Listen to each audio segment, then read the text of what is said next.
There's been a lot of speculation about where silver is going to end up by the end of the year.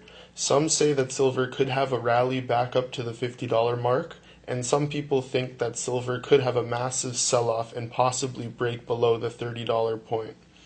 Now, I'm going to make a two-part video series highlighting both of the perspectives right now because me myself, I'm unsure about what's going to happen. There's some pretty strong arguments for the bullish perspective of seeing prices rise over $35 and take a run at that $40 mark. And there's also some bearish sentiment in the market pertaining to the fact that there's a lot of commercial short positions coming into silver right now, and we've seen a 30% gain in the past month and a half. So a lot of people are saying that we could see a breakdown in the price. So I'm going to start us off here with this article by Clive Mond. Clive has been analyzing the silver price for a very long time. He's been quite accurate with his sentiments, and I think he's somebody good to follow. Now, he doesn't give out a lot of free information. He actually has a paid service where you can get his insights. But this is one article that was just posted last week, and it is about the short-term breakdown in silver. So we will start at the top here. I'll just read a little bit from what he's saying. If we look carefully at this chart, we can see that following failure of the steep uptrend that began in the middle of August, a potential double top is completing beneath the resistance that portends a drop. And we have already observed several bearish candlesticks with long upper shadows developing beneath the resistance, which is a big reason why we turned bearish. Failure of the support level shown, which is probably imminent, can be expected to lead to a brutal plunge. So this article was posted on October 7th when silver had just hit its double top.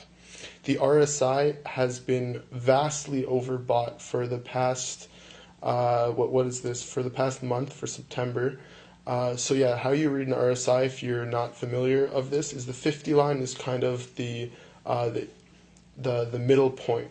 So charts normally like to be in this middle point here, the 50 point.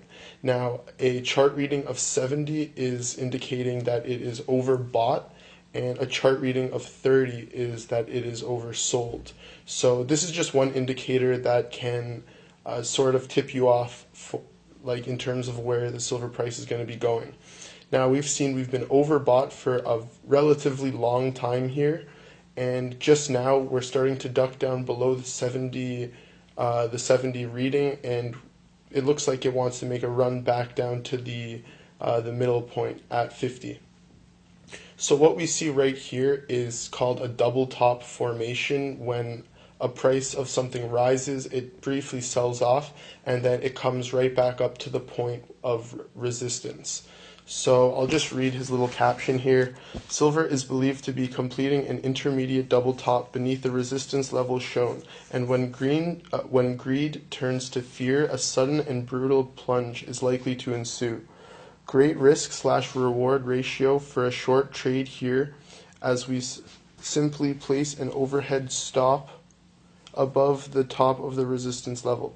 So this bar right here is representing the resistance, and this bar right here is representing the support.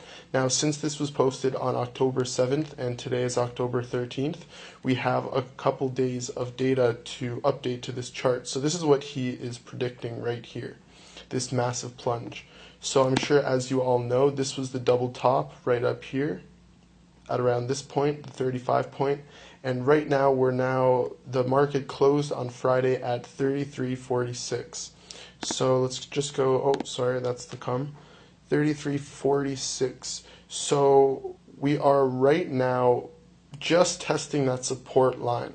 So based on what happens on Monday, if the market opens down underneath the support line and it stays underneath the support line for a couple hours, then it is pretty likely that we're going to see a run down to the next moving average, maybe the 50-day moving average.